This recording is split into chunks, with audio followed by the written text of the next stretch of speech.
Hey guys, so this is my 1999 Toyota 4Runner, and I think the hatch struts that were on here were original, and they would work okay when it was warm out. It would still be a little hard to open, but as soon as it would get cold, the hatch would kind of want to drop on your head, so not very good. But I got some cheap aftermarket hatch struts that are supposed to fit the 3rd gen Toyota 4Runner, and I did have to do a little bit of customization to make them work correctly, but I will show you guys how I did it. Also, it's a really good idea to wear some safety glasses because we're going to be doing some cutting. Starting out, you're going to want to have something to hold the hatch up while you're working on the struts, and I just used a standard ladder in this slime compressor kit along with my jacket kind of just stuffed under there. You just kind of get creative to put something under there just to hold it up. You want it to be pushed up as far as possible. Also, it's a lot safer if you just do one strut at a time. In case the ladder were to fail, it wouldn't just drop really hard on your head. You could also get someone to help you just hold it up there, but they may not want to do that for too long. Next, you use a little flathead screwdriver on these C-clips, and you kind of just pop them out to the side.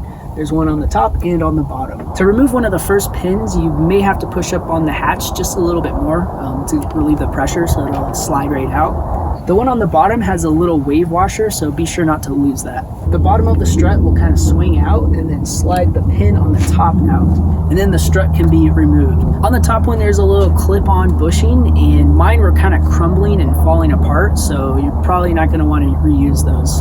So the new aftermarket struts kind of come with their own pin setup, which is a bit different than the stock ones, and they don't actually come with the correct bushings. Since we can't reuse the top bushings, I went to Home Depot, and in the Nylon Spacer section, I got this single 1-inch long nylon spacer, and here's the package with the exact measurements. It only cost about 56 cents, and you only need one to do both sides. I measured it at 1/2 inch and made a mark, and then cut it in half with a hacksaw. And I had to sand each one down just a little bit so they would fit perfectly between the new upper part of the strut. Unfortunately, the pin for the bottom part of the new strut was a bit smaller than the original one, and they're not really interchangeable.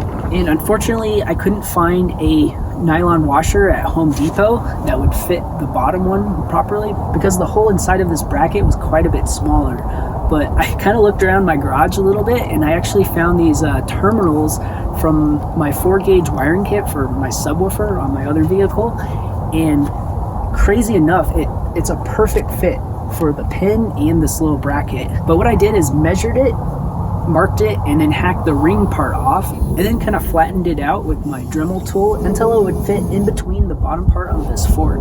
Now it's time to finally put the strut on. I started with the bottom, and I kind of greased the bushing and pin all up with some heavy duty grease.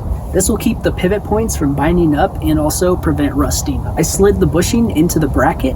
Don't forget the wave washer on the inner part. I just lined it up and slid the pin all the way in, and it rotates up and clips onto the strut. I put the heavy duty grease on the top components as well. Pushing up on the hatch a little bit, I lined it up and slid the bolt in, and then threaded it in with a 13mm. I just snugged it up a little bit because the fork part is threaded, and then I put the nut on and tightened that down. I wiped off the excess grease, and that's it for this side. I did the exact same thing to the other side as well. I have brand new lift struts. It's kind of unfortunate I had to do the extra customization part, but they are pretty cheap, so I guess it was worth it, and it wasn't that hard to do. But now you can tell it's a lot stronger than the old struts. And with the custom bushings, there's no longer any clicking or slop. But anyways, guys, I hope you found this video useful. Thanks for watching, and I will catch you guys next time. Peace out.